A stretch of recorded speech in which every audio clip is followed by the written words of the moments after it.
새벽에 저희가 베드로전서 2장 1절서부터 10절까지의 말씀을 보았었는데요. 특별히 우리가 9절 말씀에서 이러한 말씀을 보았습니다. 그러나 너희는 택하신 족속이요 왕같은 제사장들이요 거룩한 나라요 그의 소유가 된 백성이니 이는 너희를 어두운 데서 불러내어 그의 기이한 빛에 들어가게 하시니에 아름다운 덕을 선포하게 하려 하심이니라. 이 말씀은 우리가 국민 교육 헌장과 같이 정말로 천국 백성의 헌장과 같은 그런 말씀이라고 할 수 있죠. 앞부분은 우리가 어떠한 사람이 되었는가라는 것에 대해서 말씀하여 주시는 그런 말씀이었습니다. 우리가 바로 택하신 족속, 왕 같은 제사장, 거룩한 나라, 소유된 백성으로 정체성이 바뀌게 된 거죠. 우리는 이제 더 이상 흩어진 그러한 나그네로서의 그러한 삶이 아니라 이러한 백성이라는 겁니다. 이러한 백성. 그래서 사도가 그 뒤에 말씀하시는 것이 사도를 통해서 우리에게 주시는 말씀이 무엇이었습니까? 그러기 때문에 너희는 그 어두운 데서 불러내어서 기이한 빛에 들어가 계신 이에 아름다운 덕을 영광을 선포하기 위하여서 이제 살아가라는 것이죠. 살아가라는 것입니다. 그런데 이렇게 살아가라는 이 말씀을 어떻게 살아가야 되느냐라는 것에 대해서 우리가 좀 고민이 되어집니다. 이렇게 살아가십시오, 잘 사십시오 이야기하게 되면 뭔가 샘플이 있었으면 좋겠어요 라는 게 우리의 그러한 마음이지 않습니까? 오늘 본 말씀이 바로 거룩한 자로 어떻게 살아가야 되는지에 대한 그러한 샘플을 주시는 말씀이 바로 오늘의 말씀입니다. 오늘 말씀을 그래서 보게 되면 이 거룩한 자로 살아가는데 어떠한 속에서 살아가는 거냐면요, 나라 안에서 정치라든가 왕이 다스리는 이 나라 속에서 아니면 여러 가지 통치제도 속에서 살아갈 때 어떻게 살아가야 될지, 국민으로 살아갈 때, 백성으로 살아갈 때, 그리고 또 이 세상 속에서 또 사원으로 다 이야기하는데 이거 직장인이라고 이야기할 수 있습니다.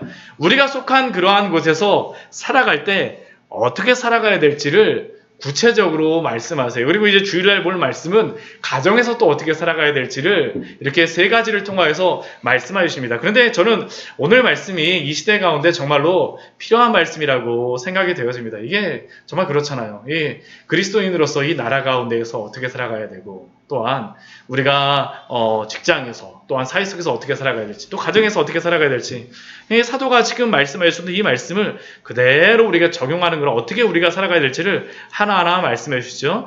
오늘 11절과 12절 말씀은 그 살아가는 것에 대하여서 기준을 주는 그러한 말씀이 바로 11절과 12절 말씀입니다. 어떻게 영광을 돌리며 살아가야 될까? 우리 그 11절 말씀 보면 이렇게 말씀하죠. 사랑하는 자들아, 사랑하는 자들아. 사랑하는 자들이 어떤 사람들입니까? 거류민과 나그네같이 살아가는 사람들이에요. 지금 이 베드로전서 말씀을 처음에 시작하면서도 말씀을 드렸었지만 지금 이 편지를 받는 사람들은 나그네와 같이 살아가는 사람들입니다. 지금 이 로마의 통치 가운데에서 예수님을 믿는다라고 하는 것은 여러 가지 박해와 고난을 받는다라는 것과 진배가 없었습니다. 그러다 보니까 여기저기 도망을 다녀요. 특히 지금 이 사도가 이 편지를 썼다라고 하는 시기를 언제쯤으로 이야기하냐면 AD 64년, 64년경으로 이야기하고요. 사도 베드로가 68년경에 순교를 당합니다. 그때 왕이 누구냐 하면 네로예요. 네로 황제. 그러니까 얼마나 이 시대가 쉽지 않은 시대인지 아시겠죠. 거류민과 나그네와 같이 살아가야만 되는 그 성도들에게 사랑하는 자들아 라고 말하면서 너희를 권하노니, 이 권한다라는 의미도 강력하게 이야기하는 거예요. 강력하게 너희에게 이렇게 살아가라라고 강력하게 이야기합니다. 거류민과 나그네와 같이 살아가니까 얼마나 참 어렵습니까? 그러니까 이 뒤에 보게 되면 위로하는 그런 말이 나와야 되잖아요. 근데 그렇게 말씀하지 않습니다. 전쟁이 있다라고 이야기를 해요. 무슨 전쟁이냐면 영혼을 거슬러 싸우는 육체의 정욕을 제어하라라고 말씀합니다. 이게 지금 어디에서 전쟁이 벌어진 겁니까? 마음속에서 벌어진 거예요. 마음속에서. 이 시대 속에서, 어려운 시대 속에서 살아가다 보니까 마음이 여러 가지로 얼마나 어렵겠습니까? 때로는 고난 속에서, 내가 이 핍박 속에서 그냥 그 세상을 따라가야 될지, 아니면 믿음을 그냥 지키는 게 맞는 건지, 또 여러 가지 유혹들이 밀려올 때 조금 타협을 해야 될지 말아야 될지, 이게 바로 육체의 정욕이죠. 육체의 정욕입니다. 지금 거류민과 나그네로 살아가는 이 사람들에게 육체의 정욕을 가지고 세상이 막 시험하고 어렵게 하는 거예요. 그러다 보니까 싸움이 있는 겁니다. 내 영혼과 예수님을 믿고 살아가는 거듭난 그러한 영혼과 그 안에서 싸움이 있는 겁니다. 그런데 어떻게 하라고 사도는 말씀하고 있습니까? 제어하라고 말씀하고 있죠. 제어하라. 육체의 정욕을 제어하라. 여기서 제어하라는 말은 멀리 떨구라는 이야기입니다. 육체의 정욕을 멀리 떨어뜨려 버리라는 겁니다. 멀리 버려버리라는 것이에요. 왜요? 이제는 너희가 지금 이 세상 속에서는 거류민과 나그네 같지만 이 사람들은 어떤 사람이라고 앞에서 말씀했어요. 택하신 족속이요, 왕같은 제사장이요, 거룩한 나라요, 그의 소유가 된 백성이기 때문에 이 육체의 정욕, 세상을 따라가는 것은 옳지 않다라는 것이죠. 그러니까 그러한 것들을 제어하라는 겁니다. 제어하라.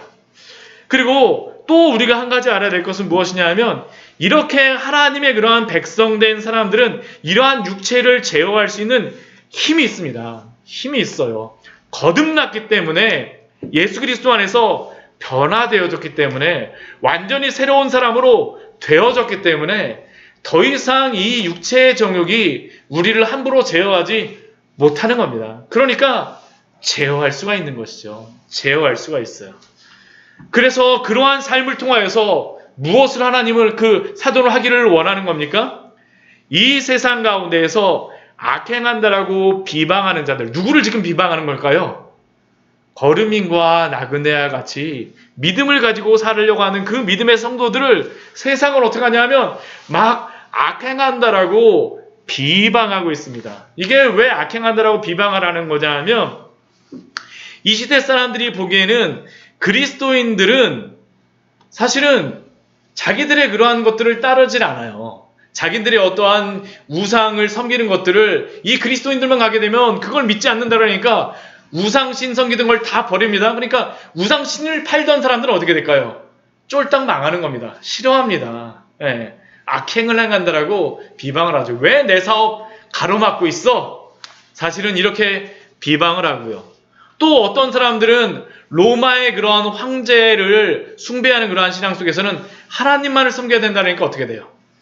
미워 보이는 거죠. 사회에 대해서 부적격자입니다. 사회에 대해서 반항하는 사람처럼 보이는 거예요. 악행을 한다고 비방하는 겁니다. 심지어는 뭐라고까지 그리스도인들을 이야기했었냐면 초대교회 시대에요. 식인종이라는 이야기까지 했습니다. 왜 식인종이라고 이야기를 했을까요? 이 사람들이 모여갖고 예수 그리스도의 살과 피를 먹고 마신다라고 하니까 이 사람들이 그리스도인들이 그리스도라고 하는 사람을 예수라고 하는 사람을 먹고 마신다고? 식인종이구나라고 하고 심지어 그렇게까지 비방을 했던 것이죠. 그런데 이러한 상황 속에서 뭐 어떻게 살라고 하고 이야기를 할까요? 그러한 속에서도 그렇게 비방하는 속에서도 너희의 선한 일을 보고 착하게 살아가는 그 삶을 보고 하나님께 영광을 돌리게 하도록 그렇게 살아가라는 것이죠. 선하게 살아가는 겁니다. 육체의 정욕을 제어하며 또한 이 세상 속에서 선한 일을 행함으로 하나님의 영광을 드러내라는 것이 바로 이 세상을 살아가는 그러한 방법입니다. 이건 어찌 보면 앞에 베드로전서 2장 10절의 말씀을 다시 한번 말씀하는 것과 거의 동일한 말씀입니다. 그리고 이 기준을 가지고 어디에서 살아가야 되냐 하면요. 나라에서 살아가는 겁니다. 우리 13절 말씀을 보면 이렇게 말씀합니다. 인간의 모든 제도를 주를 위하여 순종하되 위에 있는 왕이 다스리는 곳이 어디입니까? 그 시대의 나라죠. 아까도 말씀드렸지만 지금 다스리고 있는 왕이 누구입니까? 네로예요. 네. 로마에다 불질르고 나서 누가 불질렀다라고 이야기합니까? 그리스도인들이 사회에 대하여서 로마에 대해서 반항하는 마음을 갖고 반란하는 마음을 갖고 불질렀다라고 했던 시대가 바로 이 시대 아닙니까? 인간의 그런데도 불구하고 그 왕이 다스리는 속에서 그리고 또 14절 말씀을 보면 그 왕이 다스리는 총독이 다스리는 그 속에서 뭐라고 말씀하세요? 주를 위하여 순종하라고 말씀하세요. 순종하라고 말씀하십니다. 그냥 나라의 그러한 정도가 아니고요. 인간의 모든 제도 속에서 순종하라고 말씀하십니다. 누구를 위하여서요? 주를 위하여서 순종하라고 말씀하시죠. 이게 바로 이 나라 속에서 살아가는 그리스도인에게 주시는 그러한 말씀입니다. 정말로 이것이 쉽지가 않죠. 주를 위하여서 순종한다라고 하는 것이 얼마나 큰 마음의 부담이 되겠습니까? 그렇죠. 오늘 이 시대에도 정말로 이러한 문제가 있지 않습니까? 우리나라가 근 몇 년 동안 계속 전쟁을 치르고 있습니다. 그렇죠. 한 5년 진보하고 보수 사이에서 한때는 막 그냥 진보가 막 그냥 이렇게 하는 것 같고, 또 요즘에는 또 어느 쪽에서 그렇습니까? 보수 쪽에서 막 이제 그렇게 합니다. 참 이러한 것들을 보면서 우리 그리스도인들조차도 사실은 그 시대의 소용돌이 속에 휘말려 있지 않습니까? 정말로 그리스도인조차도 이 시대에서 보수와 진보라고 하는 그 정치적인 프레임 속에서 방향을 못 찾고 있습니다. 저는 보수냐 진보냐를 말씀드리는 것이 아닙니다. 우리는 결코 정치적인 이 프레임에 갇히면 안 됩니다. 우리는 어떻게 살아가야 되겠습니까? 우리의 육체를 채워야 되겠죠. 우리가 육체적으로는 진보로다가도 가고 싶고요. 어떤 때는 보수로라도 막 가고 싶습니다. 그러나 우리의 육체를 제어하면서 어떻게 됩니까? 하나님께 영광을 돌리기 위하여서 주를 위하여서 순종하라고 말씀하시죠. 그리고 우리가 이렇게 순종하는 삶을 살아갈 때 어떠한 일들이 벌어지겠습니까? 우리 15절 말씀을 보면 그렇게 말씀하십니다. 곧 선행으로 어리석은 사람들의 무식한 말을 막으시는 것이라. 어리석은 사람들. 그렇죠. 이 세상 가운데에서 그 정치적인 것으로서 하는 사람들에게 우리는 무엇을 행해야 되니까? 하나님의 선행을 행함으로 말미암아 그리스도인으로 살아감으로 말미암아 이 시대 속에서 하나님의 영광을 돌리라는 것이죠. 우리에게는 자유가 있습니다. 우리 16절 말씀을 보면 이렇게 말씀하세요. 너희는 자유가 있습니다. 우리는 자유가 있어요. 우리가 마음대로 이것도 할 수 있고요. 저것도 할 수 있습니다. 근데 우리에게 자유를 주신 이유가 무엇일까요? 그 자유를 우리 마음대로 쓰라고 주신 것일까요? 아닙니다. 그 자유는 죄에 종속되어 있는 자유가 아니라 누구를 위하여서 주신 자유입니까? 하나님을 위하여서 주신 자유죠. 거듭나기 전에는 죄에 노예된 자유였으나 우리가 예수님을 믿고 난 다음엔 어떻습니까? 더 이상 죄에 붙잡혀 있는 자유가 아닙니다. 진정한 자유를 우리가 가졌어요. 우리가 죄에 순종할 수도 있고요. 이제는 하나님께도 순종할 수 있습니다. 세상을 위하여서 할 수도 있고요. 주를 위하여서도 순종할 수 있습니다. 근데 우리는 누구를 위하여 살아가야 됩니까? 주를 위하여서 순종하라는 것입니다. 우리에게 자유가 있으나 그 자유로 악을 가리는 데 쓰지 말고 오직 하나님의 종과 같이 하나님의 영광을 위하여 살아가라는 것이죠. 이 시대 속에서 사실 우리에게 이러한 것이 필요하지 않겠습니까? 저는 이 말씀 오늘 이 시대 그리스도인들이 들어야 되겠죠. 세상이 들으려고 할 필요도 없습니다. 그리스도인들이 이 말씀 앞에 서야 됩니다. 정치적인 그런 프레임이 아니라 우리는 하나님 앞에 서 있는 사람들입니다. 하나님 앞에. 그러니까 어떻게 살아갑니까? 우리 17절 말씀을 보게 되면 사람을 대하는 방법을 말씀해 주세요. 첫 번째는 누구를 대하는 겁니까? 무사람들. 모든 사람들은 어떻게 됩니까? 공경해야 돼요. 존경해 줘야 됩니다. 존경할 자를 존경해 줘야 되죠. 존대해 줘야 됩니다. 함부로 대하면 안 됩니다. 존경해 줘야 돼요. 그 사람들의 권위를 인정해 줘야 되고요. 또 형제는 누구겠습니까? 우리의 친척뿐만 아니라 우리의 또한 교회 형제들, 우리의 지체들을 이야기하는 것이죠. 우리 형제는 어떻게 해야 됩니까? 사랑해야 됩니다. 사랑해야 돼요. 그리고 우리 하나님은 어떻게 될까요? 경외하라고 말씀하십니다. 두려워하지 말며 두려워하며 하나님을 두려워함으로 또 마지막에는 뭐라고 말씀하세요? 왕을 존대하라라고 말씀하세요. 이 시대 가운데에 누가 이거를 명하신 겁니까? 하나님이 명하신 것이죠. 우리가 서신서를 보게 되면 이 모든 세상의 질서를 누가 세우셨다라고 말씀하시냐면 하나님이 세우셨다라고 말씀하세요.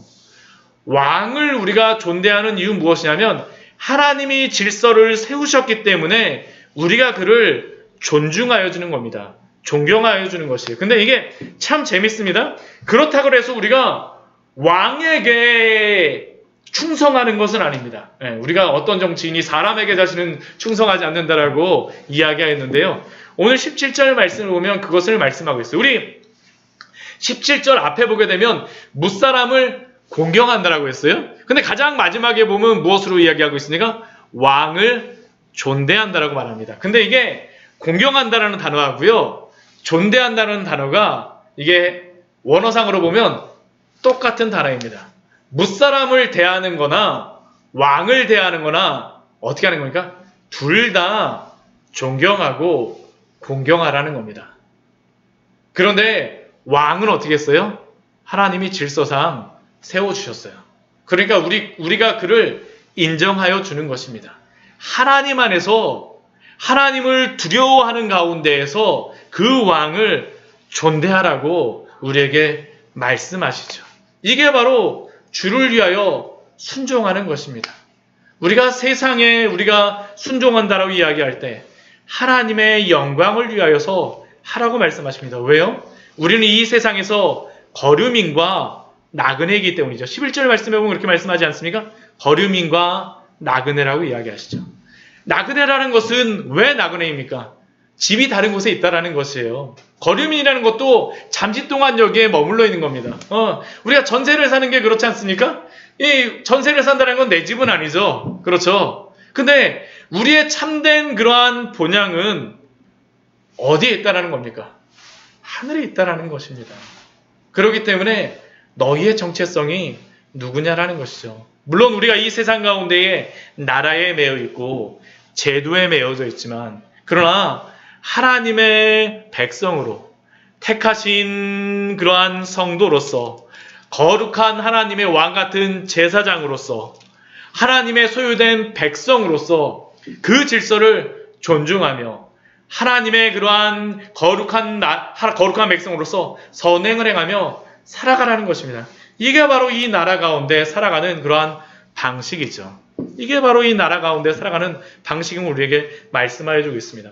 또 뒤에 우리 말씀을 보게 되면요. 우리 18절 이후의 말씀에 보게 되면 사환들에게 주시는 말씀입니다. 이 앞부분은 이런 어떤 정치체계 그러한 곳에서 주는 그러한 국민이라던가 그 안에 어떠한 정치적인 그러한 소속 안에 좀 큰 그 범위 안에서 주시는 그러한 명령이란다면 우리 18절 말씀은 사환에게 주세요. 사환은 무엇이냐면 종입니다. 종이에요. 근데 이 사환이라고 이야기할 때 사환들에게 하시는 말씀이 무엇이냐면 사환들아 범사의 두려워함으로 주인들에게 순종하라 라고 말씀하세요. 우리 이 말씀을 보면서 이러한 생각을 하게 됩니다. 왜 사도는 주인들에게 종을 해방하라고 이야기하지 않고 그렇죠? 노예 해방을 이야기를 해야지 왜 사원들에게 범사의 두려움으로 주인들에게 순종하라고 말씀하고 있느냐. 근데 지금 이 시대적인 상황을 우리가 봐야 됩니다. 이 말씀을 볼 때 제가 이걸 말씀드리는 이유가 왜 그러냐면 지금 여기에 나오는 사환들은 어떠한 그 사람이냐면요. 이게 우리가 생각하는 그러한 노비와 같은 그러한 사람들이 아닙니다. 이 사람들은 어떠한 사람들이냐면 주인에게 매여서 경제적으로 환경적으로 종속되어져 있지만 그러나 이 사람들은 어떠냐면요. 주인에게 월급을 받는 사람들이에요. 급료를 받는 사람들이에요. 그리고 자신들이 경제적인 능력을 갖추게 되면 회복할 수 있는 소망도 있는 사람들입니다. 그러니까 완벽하게 주인에게 매여 있기는 하지만 또 한편에서는 자기가 풀려날 수 있는 소망도 있는 사람들입니다. 또 이 시대의 사환들이 종이 된 이유가 또 그 어떠한 경우가 있냐면 전쟁에 패하거나 적국에 그러한 사람들이 붙잡혀오게 되면 종이 됩니다. 그렇죠? 그런 경우에도 종이 되지만 또 어떤 경우도 종이 되냐 하면 흉년이나 경제적인 문제로 살아갈 방법이 없을 경우에는 오늘날 이 시대에는 우리 요즘에 그 코로나로 인해 갖고 어려우니까 나라에서 어떻게 합니까? 이렇게 지원금 이렇게 해갖고 우리가 지낼 수 있는 그러한 방법을 주잖아요. 그래갖고 이렇게 살 수 있도록 참 얼마나 감사한지 모릅니다. 이 시기를 벗어날 수 있는 그러한 사회보장 제도가 어느 정도는 마련되어 있죠. 근데 이 시대에는 그런 사회보장 제도가 전혀 없어요. 자기가 한번 실패하게 되면 어떻게 될까요? 어떻게 하든지 간에 자기가 먹고 살아야 돼요. 그럼 최후에 할 수 있는 방법이 무엇일까요? 자기를 팔아서 종이 되어지는 것입니다. 종이 되는 것이에요. 그러니까 이 시대에 종이 된다라고 하는 것은 이러한 여러 가지 배경 가운데 있는 것입니다. 그런데 이러한 배경 속에서 사도는 그 사환들에게, 그 종들에게 무엇이라고 말씀합니까? 두려워함으로 주인에게 순종하라라고 말씀하세요. 순종하라고 말씀하세요. 근데 그 순종하라고 말하는 그 주인들은 어떠한 사람이냐 하면 선하고 관용하는 자들도 있습니다. 그렇죠. 어떤 사람은 참 좋은 그러한 주인들이 있어요. 근데 또 어떤 사람들이 있습니까? 뒤에 보면 까다로운 자들도 있습니다. 이 까다롭다는 이야기가 뭐냐면 꼬였다라는 의미가 있어요. 그러니까 마음이 베베 꼬여 있는 거죠. 이러한 사람들 만나면 참 힘든데 그렇잖아요. 이러한 사람들 만나면 참 어렵죠. 이러한 사람을 종으로 모시고 있으면 그 사환들이 얼마나 어렵겠습니까? 그런데 사도는 지금 사환들에게 무엇이라고 말씀하십니까? 이 사환들도 누구입니까? 예수님을 믿는 사람들이에요. 순종하라고 말씀하시죠. 순종하라고. 그리고 그렇게 순종하는 중에 어떠한 일이 있을까요? 부당하게 고난을 받는 경우도 있다라는 겁니다. 부당하게 고난을 받는 그러한 경우가 얼마나 힘들겠습니까? 그런데 이렇게 부당하게 고난을 받는 가운데에 그런 경우에서도 어떻게 이겨내라고 말씀하세요?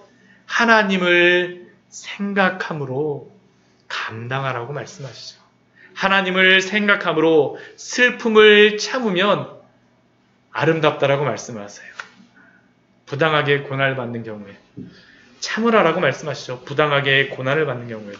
근데 또 종들이 참는 또 다른 이유가 있습니다. 우리 20절 말씀을 보게 되면 이건 좀 어이없는 경우에 참는다라고 이야기하죠. 죄가 있어서 매를 맞는 경우가 있습니다. 누가 잘못한 걸까요? 이거는요. 종이 잘못한 거예요. 근데도 종이 잘못해갖고 막 그 매를 맞아갖고 징계를 받았는데도 어떻게 합니까? 참았다라 해갖고 거기에 대해서는 칭찬이 없다라는 것이죠. 이러한 거 말고 부당하게 고난을 받는다 할지라도 선을 행하는 가운데에 있는데 고난을 받고도 참으면 누가 그것을 인정해 주실까요? 하나님 앞에서 아름다워요.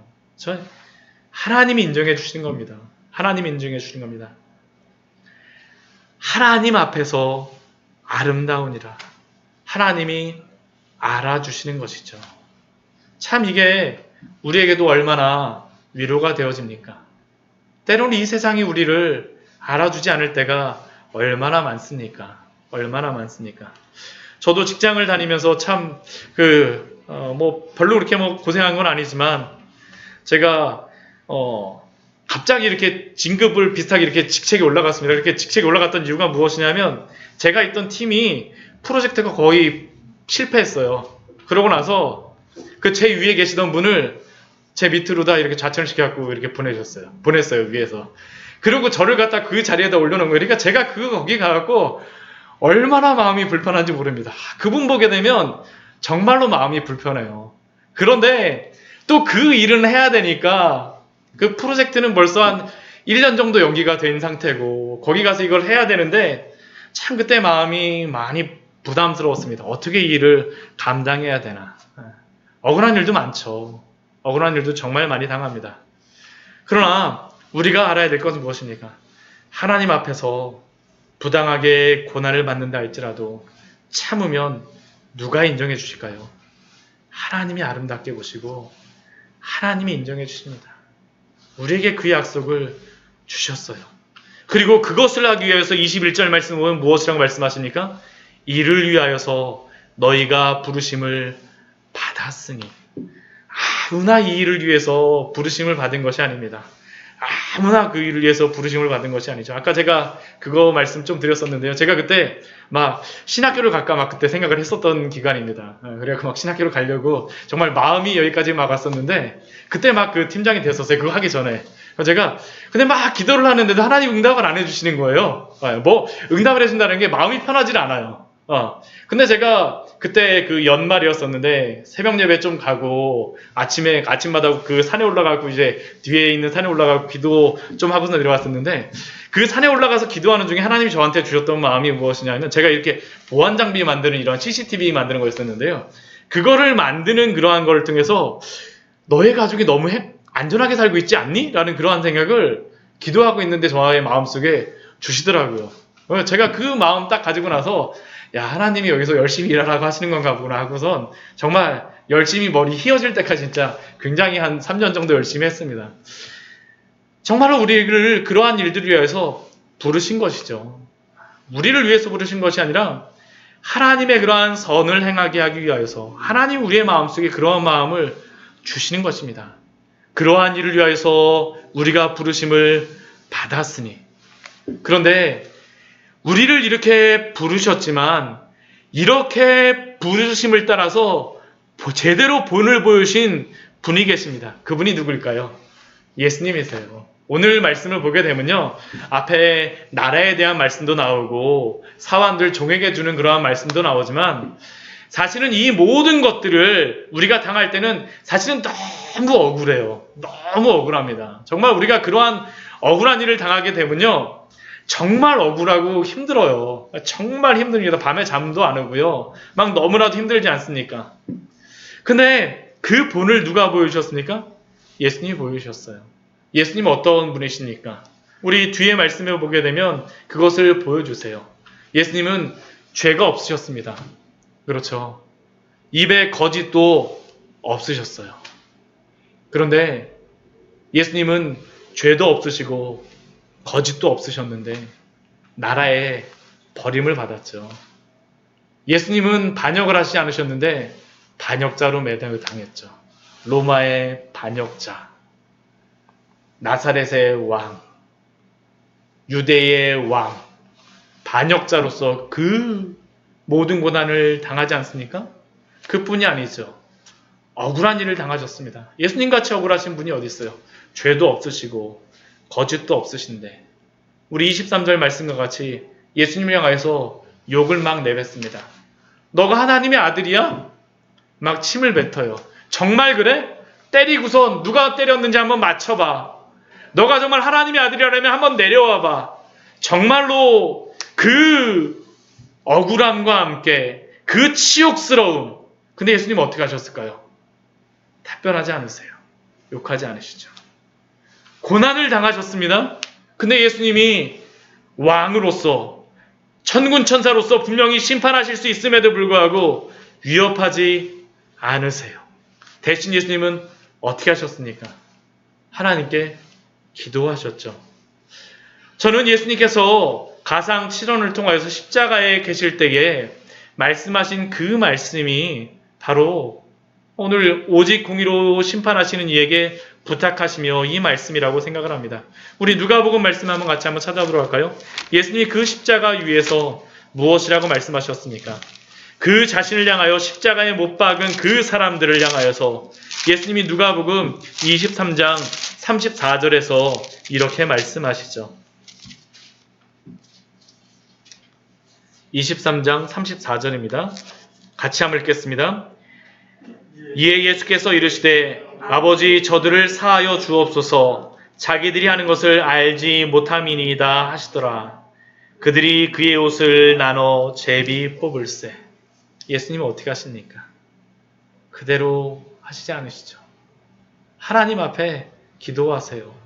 하나님 앞에 다 맡기시는 겁니다. 여기서 우리 베드로전서 2장 23절 말씀에서 부탁하신다라고 하는 이 의미가 무엇이냐면 맡긴다라는 의미입니다. 하나님께 다 맡기는 거예요. 하나님께 다 맡기는 겁니다. 아버지 저들을 사하여 주십시오. 자기들이 하는 것을 알지 못합니다. 여기 항복한다는 의미가 있어요. 포기한다는 의미가 있습니다. 다 맡기고 하나님 앞에 항복하는 것이죠. 하나님, 저들이 알지 못해요.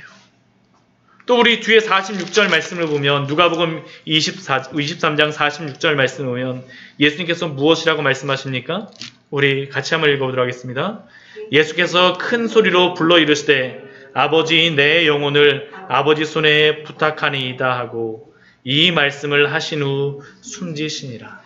하나님 앞에 자신의 영혼을 다 맡기시고 죽으시죠.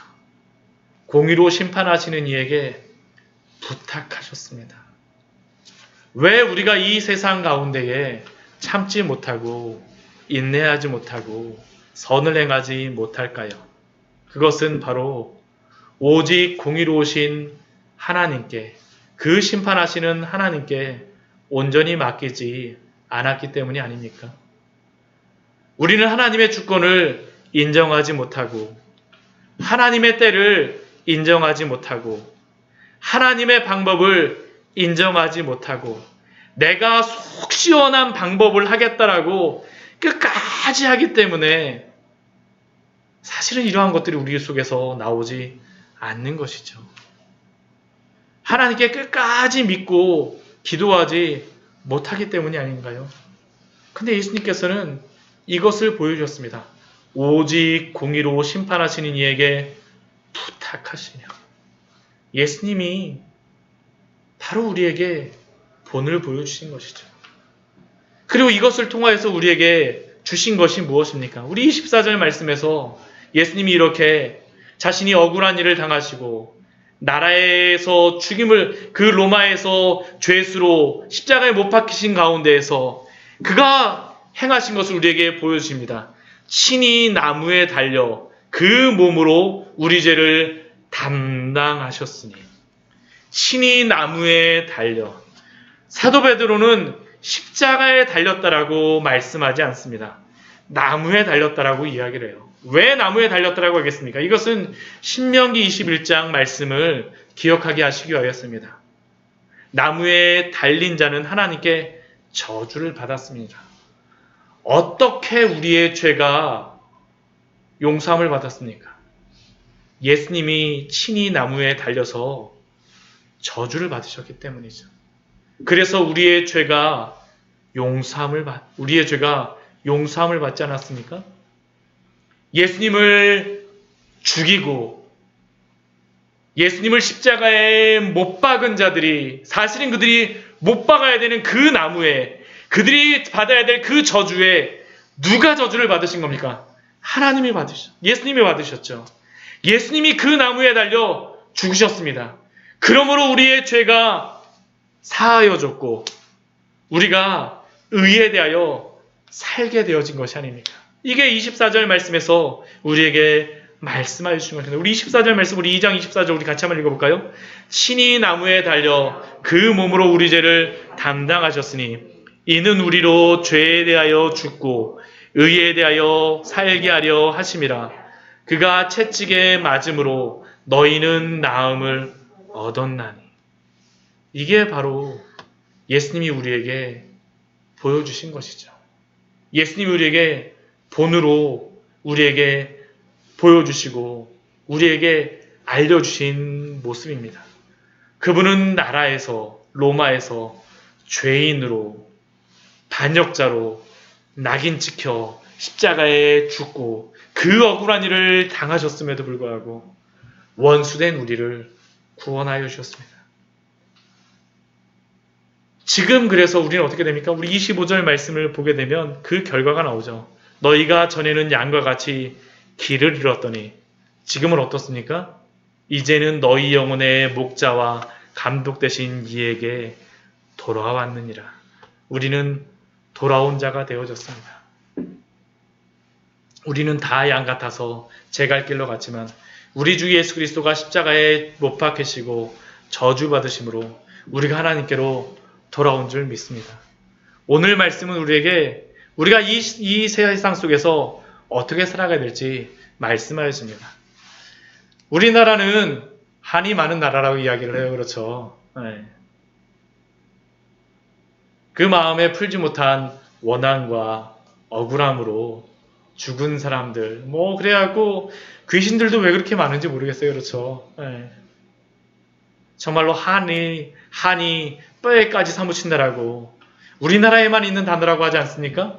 그런데 오늘 말씀에서는 그 한많은 세상 속에서 억울함을 당한다라고 생각하는 시대 속에서 우리가 우리의 사회에서, 직장에서, 가정에서 어떻게 이것을 감당해야 될지 알려주시죠. 어떻게 우리가 감당합니까? 우리는 변화된 사람들입니다. 우리는 변화되었어요. 그렇죠? 이미 택하신 족속이고 왕같은 제사장이고 거룩한 나라고 그의 소유가 된 백성이기 때문에 우리만이 이렇게 살아갈 수 있다는 겁니다. 우리가 이렇게 우리의 육체의 정욕을 제어하며 살아갈 수 있다는 겁니다.